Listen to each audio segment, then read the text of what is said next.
Voilà, on va pouvoir débuter comme il fait plus frais que prévu. On va pas attendre s'il y a des retardataires. De toute façon, il n'y a presque plus de place, je crois. Je vous remercie infiniment d'être venus malgré ce temps pas forcément propice à une présentation extérieure, malgré la belle tente qu'on a la chance d'avoir aujourd'hui au-dessus de nos têtes. Je vous remercie d'être là et je vous souhaite la bienvenue au nom de toute l'équipe de la ferme de Budé. Il n'y a pas de place assise pour tout le monde. Si il y a des jeunes en pleine santé, peut-être demander si d'autres personnes voudraient s'asseoir ou laisser votre place comme ça. Peut-être des femmes enceintes qui n'osent pas dire. Voilà, on n'avait pas la possibilité de mettre suffisamment de chaises. Je vais faire une présentation qui va durer à peu près 40-45 minutes. Oui, c'est assez long, mais c'est très intéressant et je suis hyper passionnant, enfin j'espère. On verra ce que ça donne, vous me direz vous-même. Les questions, ce sera à la fin de la présentation, mais pas en direct. Toutes les personnes qui ont un t-shirt vert sont les personnes qui travaillent à la ferme de Budé, qui connaissent le projet et qui répondront à vos questions pendant le buffet à la fin. Je me présente, je ne suis pas un de ceux qu'on connaît forcément très bien à la ferme parce que je ne suis pas au marché, je ne travaille pas à la vente. Je m'appelle Sacha Riondel, je suis un des collègues, une des 18 personnes qui travaillent à la ferme de Budé.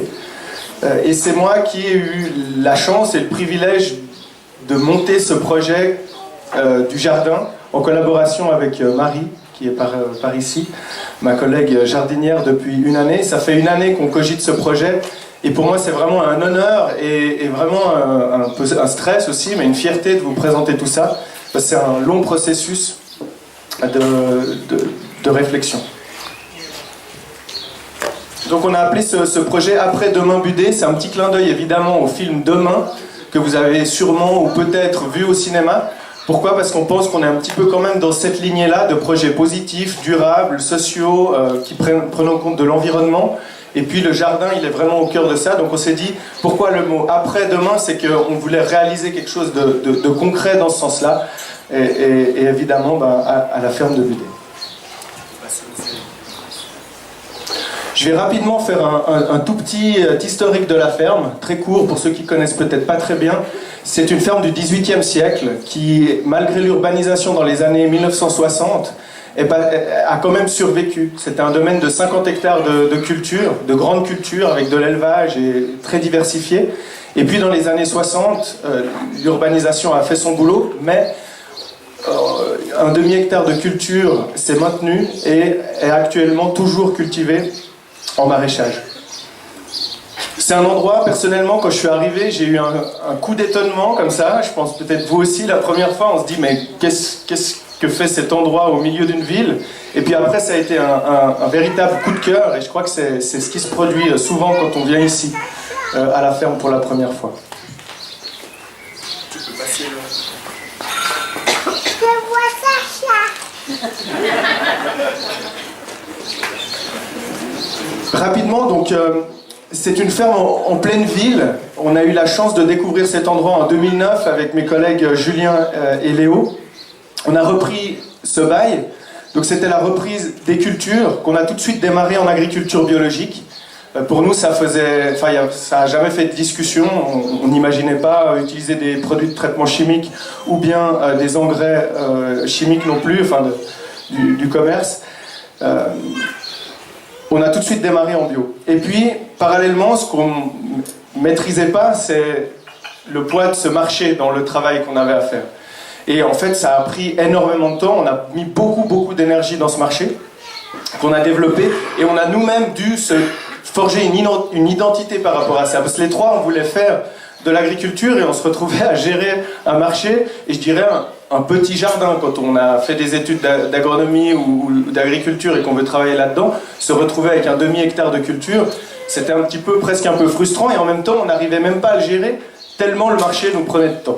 Et puis au fil des ans, serait rendu compte que mettre en avant les produits locaux et artisanaux de nos collègues de la région, en plus de nos produits, c'était vraiment quelque chose qui nous tenait à cœur, et c'était un rôle très important pour cette ferme.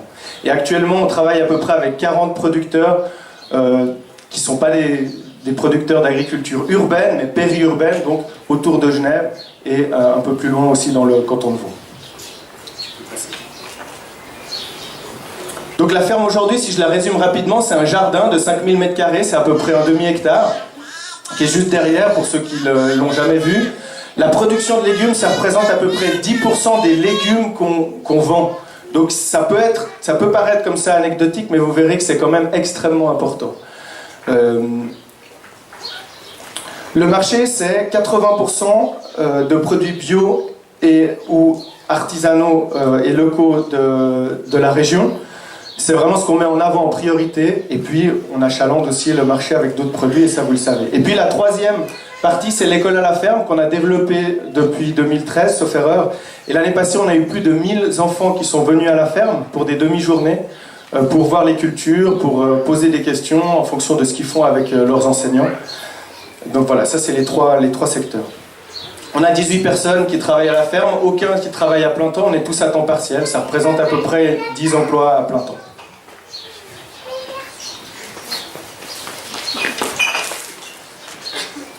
Alors je vous disais tout à l'heure que le jardin, il a quand même un rôle très important, même s'il représente 10% des ventes. Pourquoi ? Parce que le jardin, ça nous maintient un lien avec la production.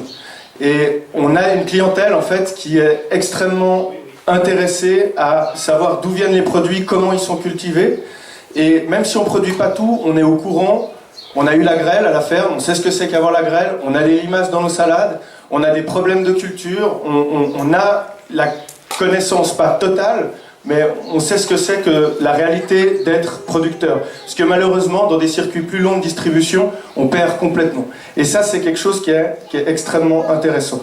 Et en plus, on a un contexte particulier parce que notre jardin, qui est ni très petit, ni très grand, c'est quand même une production commerciale. C'est-à-dire qu'on doit vendre nos légumes. Donc on a les contraintes qu'ont les producteurs qui produisent de manière plus grande pour d'autres types de distribution.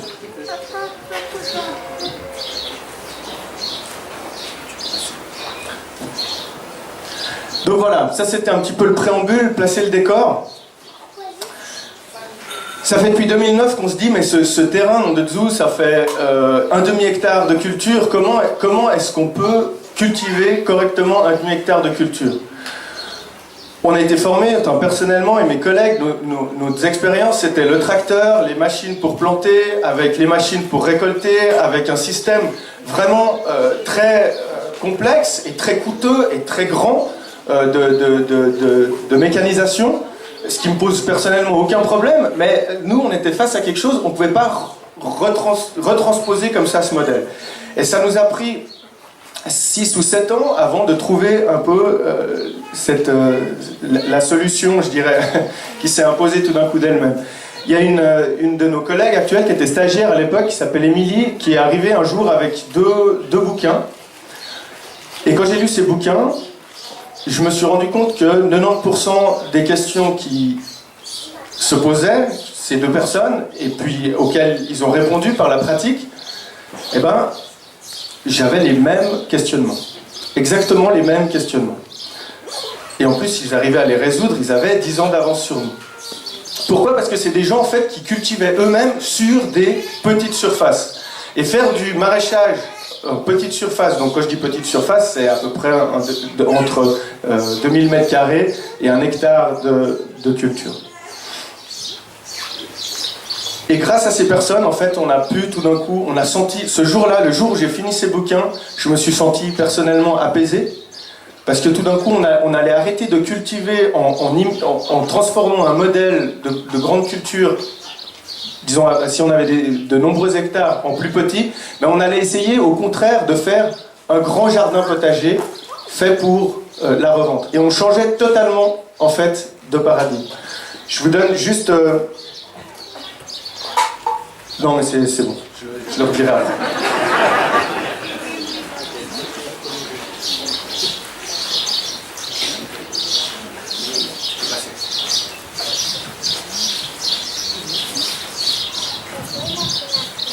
Donc on a développé un peu, enfin on a repris un petit peu ce qu'on a vu qui se faisait chez ces deux personnes, on l'a mis à notre sauce et puis on a décidé d'appeler cette technique de culture que je vais vous présenter maintenant le micro-maraîchage biopermanent.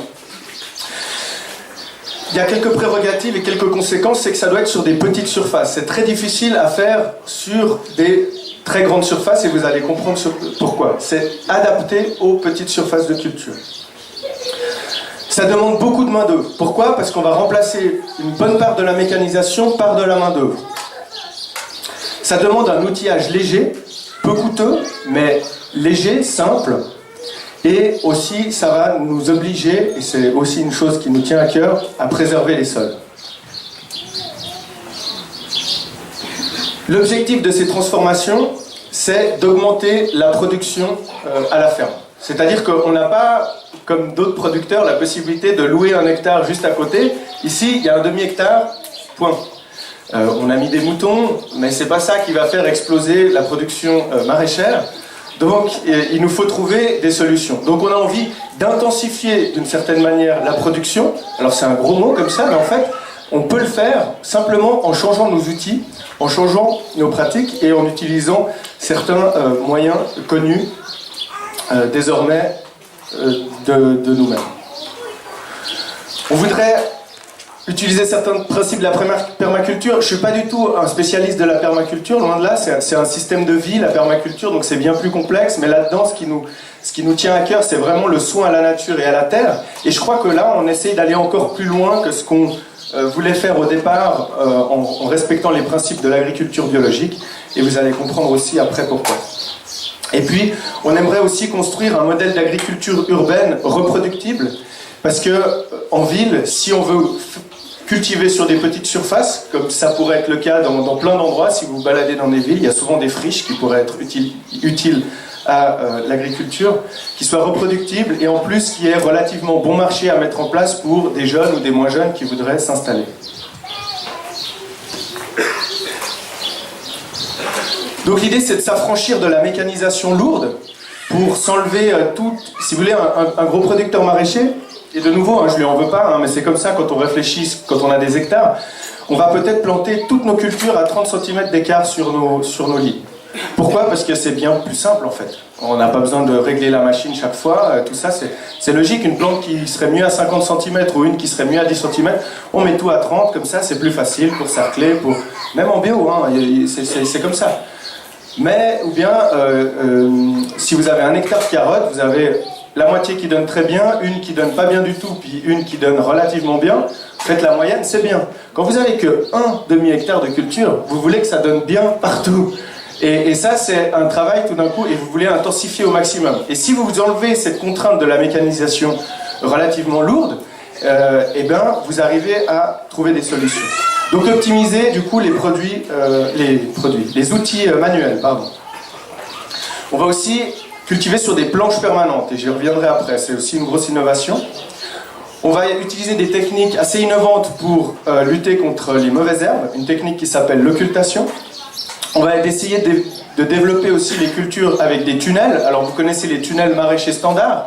On va essayer aussi de travailler avec des mini-tunnels, ce qui se fait plus, parce que quand on a des bandes de 100 mètres de légumes, on va pas commencer à mettre des petits arceaux sur 100 mètres, couvrir de P17, puis 2 semaines après, il faut tout enlever les 100 mètres, puis passer le Rabelais, c'est inconcevable.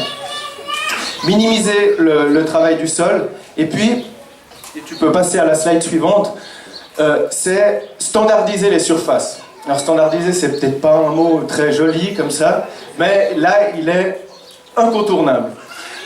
Pourquoi? Ça, c'est le jardin tel qu'on l'a imaginé pour notre projet. Avant, les parcelles A, B, C, D que vous voyez là, elles étaient toutes de taille différente. Il y en avait une qui faisait 30 mètres de long, l'autre 20 mètres, l'autre 35 mètres, en gros. Ça fait que quand on faisait notre plan de culture, et Dieu sait si les légumes changent de place chaque année, on ne peut pas les replanter chaque année au même endroit, on devait tout recalculer.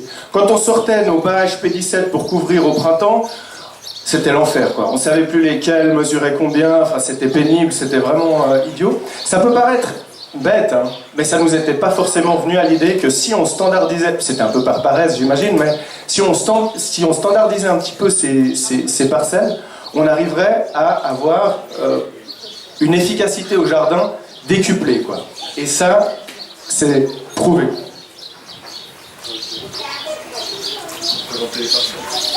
Ouais, alors du coup les parcelles A, B, C, D en fait sont à peu près carrées et c'est ces parcelles qui rentreront dans une rotation des cultures, c'est-à-dire où la parcelle A se retrouvera ensuite dans la deuxième année en D, ensuite elle bouge de cette manière-là en fait, ou le contraire en fait, je suis un peu stressé. Voilà, on a les parties qu'on n'arrivait pas à faire à 30 mètres où on va faire des petits fruits et ici des fraises et puis on aura un jardin pour les visites de l'école à la ferme. Mais ces deux parcelles ne rentrent pas forcément dans le projet.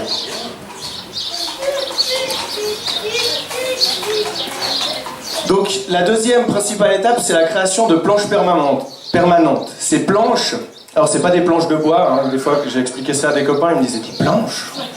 Non, c'est des planches, c'est un mot qu'on utilise en agriculture, en maraîchage, pour désigner des bandes cultivées en fait. Exactement, des bandes, des planches, des buttes, mais buttes c'est en général un peu plus haut. Alors, voilà.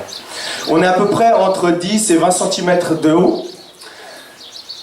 L'idée c'est de ne plus retourner le sol. En agriculture sur plus grande surface, on va soit passer une machine qu'on appelle la rotobêche, soit le labour, qui vise à retourner le sol. On le sait maintenant que c'est pas forcément la meilleure des solutions, mais elle est très utile en fait quand même, parce qu'elle permet d'enfouir les mauvaises herbes, hein, donc on diminue les problèmes de mauvaises herbes. Nous on veut plus retourner le sol pour qu'il puisse garder sa structure. Ça ne veut pas dire qu'on ne va pas travailler le sol, on va l'aérer avec un outil que vous verrez après qui s'appelle la grelinette, et on va le travailler sur maximum 10 cm avec une herse rotative. Et puis, on a aussi standardisé les largeurs qui feront 75 cm de large. Et ça aussi, dans le même but, ça va nous permettre de faciliter vraiment notre travail. Et surtout, on aura des chemins maintenant. Avant, c'était tout à plat. Donc quand on faisait les récoltes, on marchait à moitié sur les légumes. Des journées comme ça, un sol, c'est comme une éponge, sauf que ça ne se remet pas dans sa position initiale du jour au lendemain. Donc on savait qu'on faisait du mauvais travail, si vous voulez, et puis ça nous faisait une boule au ventre chaque fois qu'on faisait faire des récoltes sous la pluie dans un jour comme aujourd'hui. Et puis une chose extraordinaire aussi, c'est qu'on va pouvoir travailler le sol toute l'année, quand on veut. Parce que maintenant, on sera indépendant. On sera indépendant, pourquoi? Parce qu'avant, on devait faire venir un tracteur qui passait au mi-mars, alors qu'on aurait pu mettre des cultures avant, puis qu'il y en a d'autres qu'on doit mettre encore 2 mois plus tard. Et puis le sol était à nu pendant un certain temps, et puis les cultures qu'on aurait pu mettre 1 mois ou 2 mois avant, elles étaient en retard, quoi. Donc ça, c'est quelque chose qui va nous permettre d'être complètement autonomes aussi.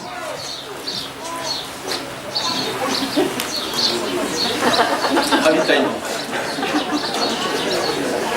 Donc, je vous parlais de l'outillage adapté. Alors, c'est juste 4 exemples. Il y en a vraiment de nombreux, surtout dans les outils manuels. Il y en a vraiment, mais ça, c'est vraiment les principaux. C'est la grelinette. Enfin, si je présentais ça à des agriculteurs, je pense qu'ils éclateraient de rire. Mais voilà, en même temps, ça marche et c'est hyper efficace. La grelinette, c'est une fourche à bêcher. C'est tout bête. Vous appuyez dans le sol. Il y a 5-6 dents. Et puis vous tirez en arrière. C'est même pas fatigant. C'est essoufflant si on va vite. Mais en 10 et 15 minutes, on a greliné une de nos planches permanentes. On en a 100 à peu près. On ne va pas toutes les faire en même temps parce qu'on pourra espacer ce travail. Donc c'est vraiment un outil, pour nous, c'est l'avenir, quoi. C'est l'innovation. Ça paraît un peu bizarre, mais voilà. Ça sert à aérer le sol, en fait. On remplace un petit peu le labour ou le rotobêchage par cet outil-là. Ça peut paraître fou, je le comprends et j'y croyais moi non plus pas, mais maintenant j'y crois beaucoup. Ensuite, le deuxième, c'est le motoculteur. Alors le motoculteur en lui-même, il n'est pas spécialement intéressant, c'est surtout les outils qu'on va utiliser. Avant, on utilisait une fraise. Je ne sais pas si vous savez ce que c'est une fraise. C'est un outil de travail de sol qui travaille dans la verticale. C'est-à-dire que c'est des dents qui vont tourner dans ce sens-là. Donc toutes les couches du sol en fait vont se mélanger, ça fait un bon travail, mais on va le remplacer par une herse rotative. C'est le même principe, c'est des dents simplement qu'elles vont tourner dans ce sens-là et c'est beaucoup plus facile avec l'outil de régler la hauteur du travail du sol qu'on veut faire. Si je veux faire 5 cm parce que j'ai un petit semis, je peux le faire à 5 cm. Si je veux le faire à 10 cm parce qu'on a des plantations de grosses mottes, je peux le faire à 10 cm sans problème. Et ça, c'est vraiment agréable. Et puis les deux autres outils, c'est un broyeur. Un broyeur aussi de la taille des planches. Hein. Tous les outils sont à la taille des planches, qui nous permettra d'enfouir, de broyer et ensuite d'enfouir les engrais verts.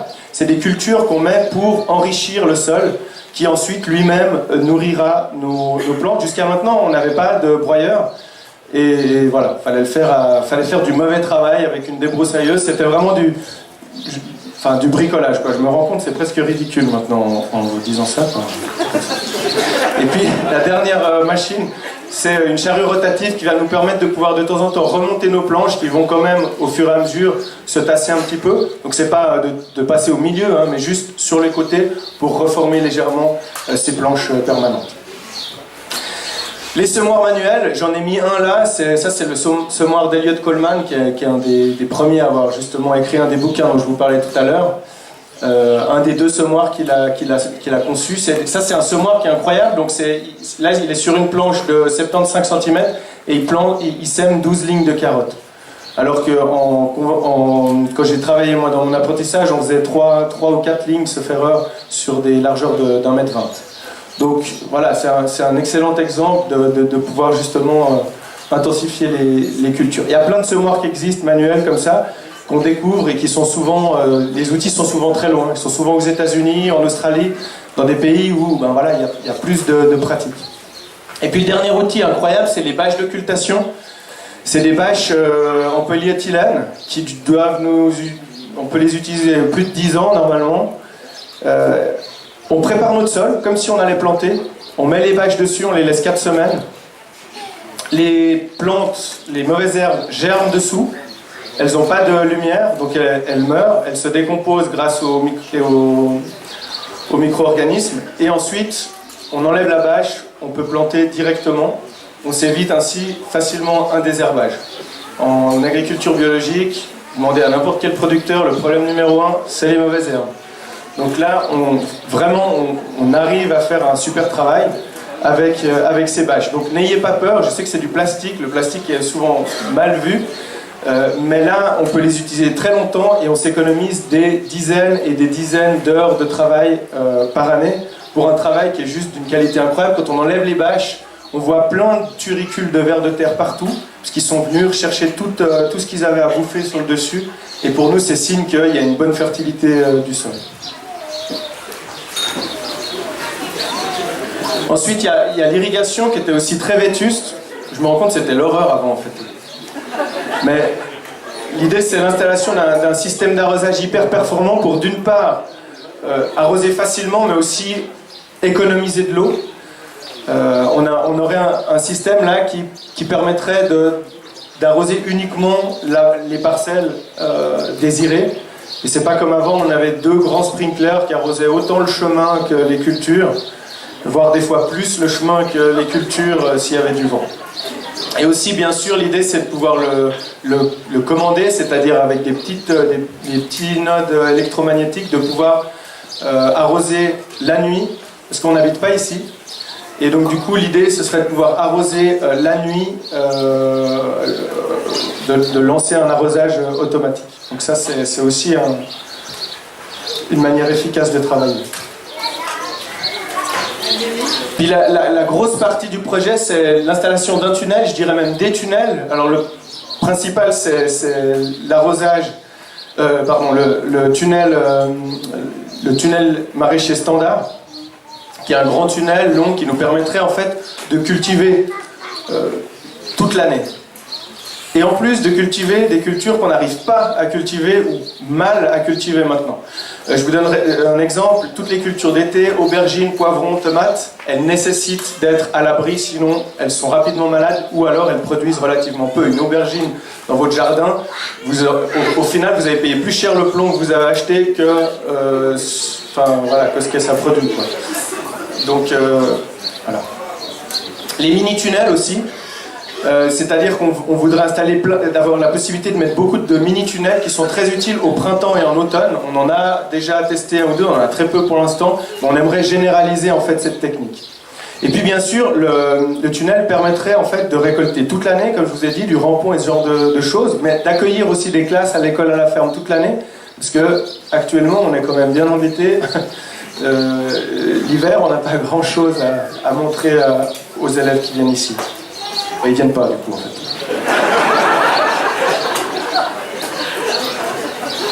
Et puis aussi, ça peut paraître anodin, mais c'est un peu pour aussi pérenniser sur toute l'année le travail des jardiniers. Ça permettrait aussi de pouvoir travailler toute l'année, bêtement. Donc c'est une année de travail, ça a commencé à peu près il y a une année avec la réflexion. On a fait déjà une partie des planches permanentes pour tester, il fallait qu'on teste, savoir si on allait vraiment dans le mur, si c'est quelque chose qui était réalisable ou pas. Donc on est parti là-dedans.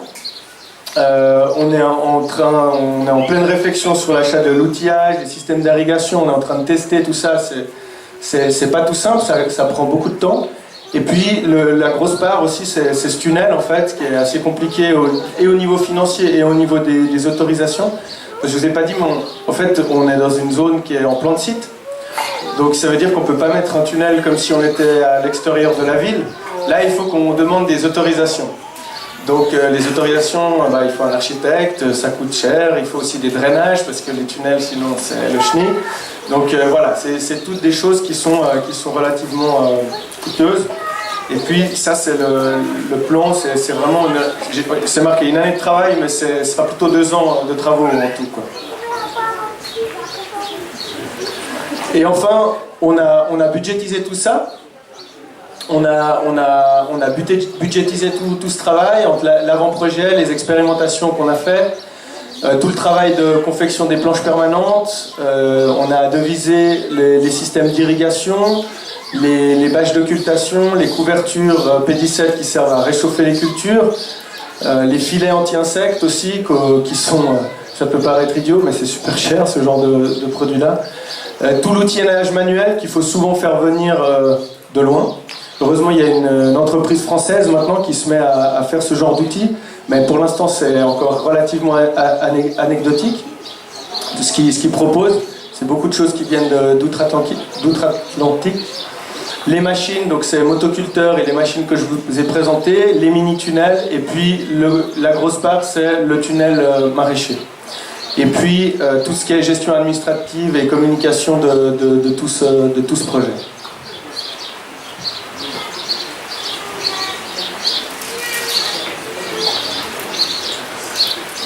Le but on a décidé de lancer un soutien financier participatif. Pourquoi? Parce que l'objectif, c'est vraiment d'accélérer les innovations sans mettre en danger l'entreprise ferme de Budé. Et puis, il faut savoir une chose, c'est qu'on est dans un domaine très particulier où on se sent des fois très seul dans ce qu'on fait.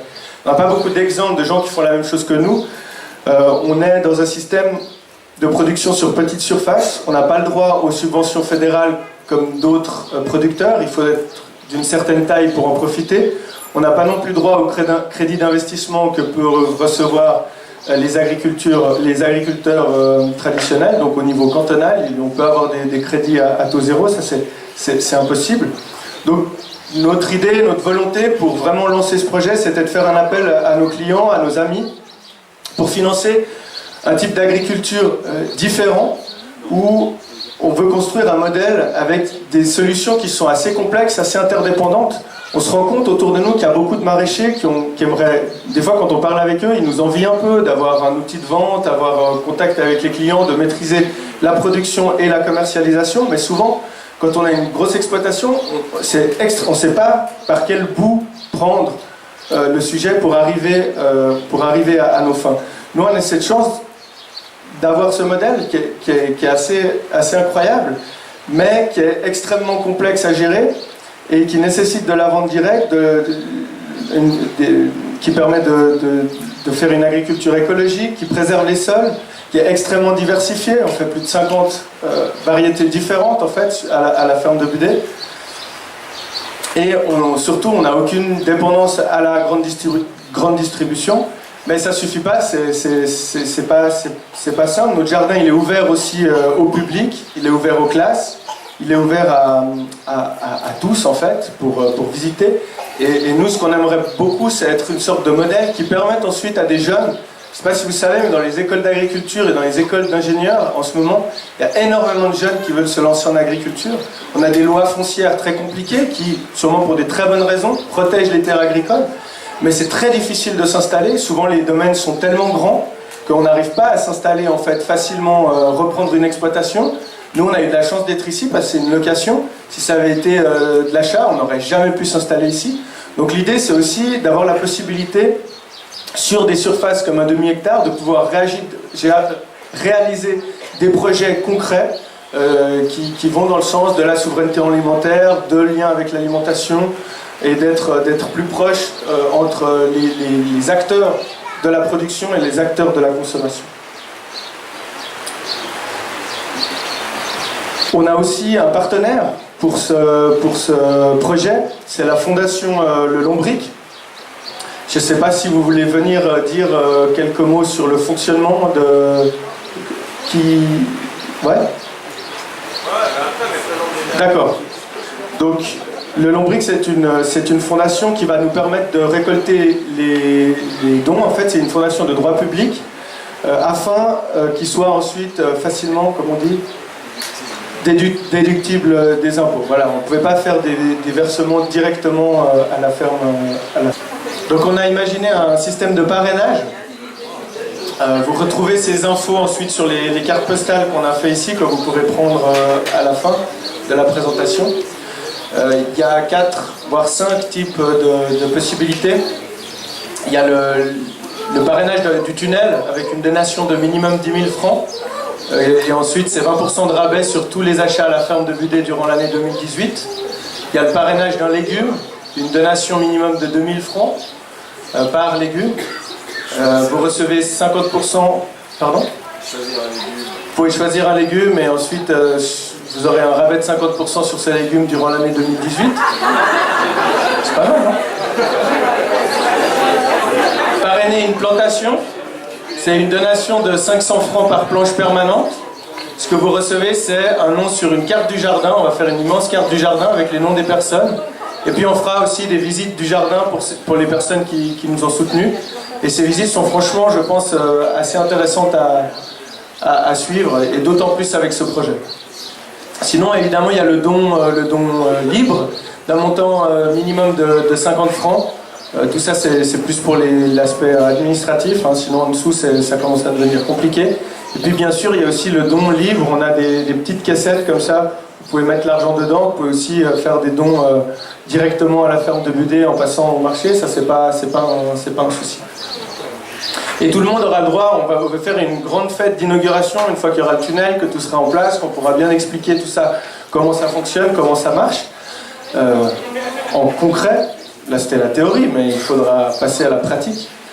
Et l'idée c'est de faire une grande verrée d'inauguration durant l'année 2018. On ne sait pas encore quand on arrivera, parce qu'il y a des délais d'autorisation, notamment pour les tunnels, qui sont assez longs à obtenir.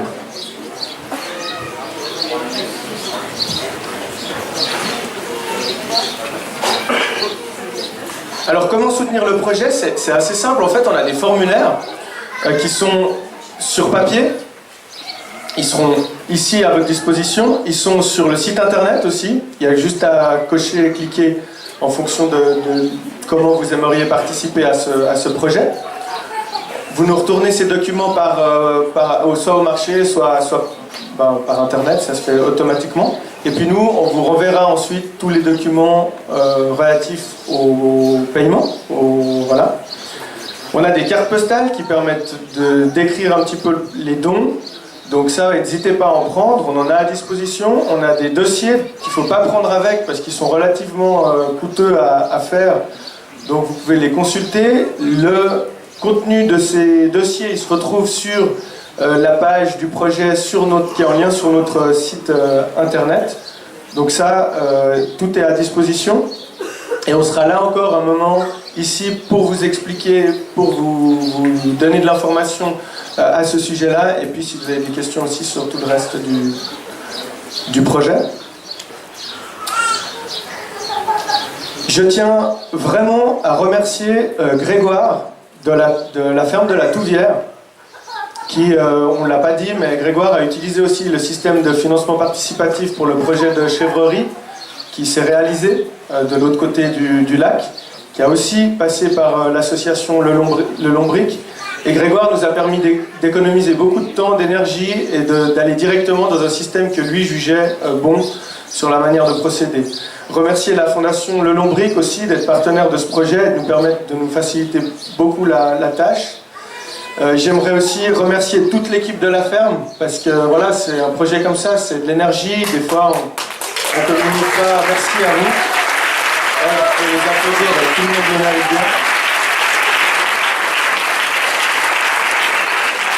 Et puis surtout, j'aimerais vraiment vous remercier en tant qu'ami, en tant que client, en tant que connaissance, en tant que... Peut-être vous êtes juste passé là ce soir. Non, je pense pas, vu le temps. Mais vraiment, un immense merci pour votre soutien au quotidien, pour votre éventuel soutien à ce projet. Merci d'être là. Donc comme l'a dit tout à l'heure Léo, on a un buffet qui va être ici. Tous les petits hommes et toutes les petites femmes, enfin petites ou pas d'ailleurs, en vert, on est là pour répondre à vos questions. Et on espère que vous avez compris un peu les rouages de ce projet et que son côté innovant va vous toucher, vous interpeller et vous donner envie de nous aider. Voilà, je vous souhaite à tous une très bonne soirée. Laissez-moi 5 minutes avant de me poser une question, s'il vous plaît. Merci beaucoup.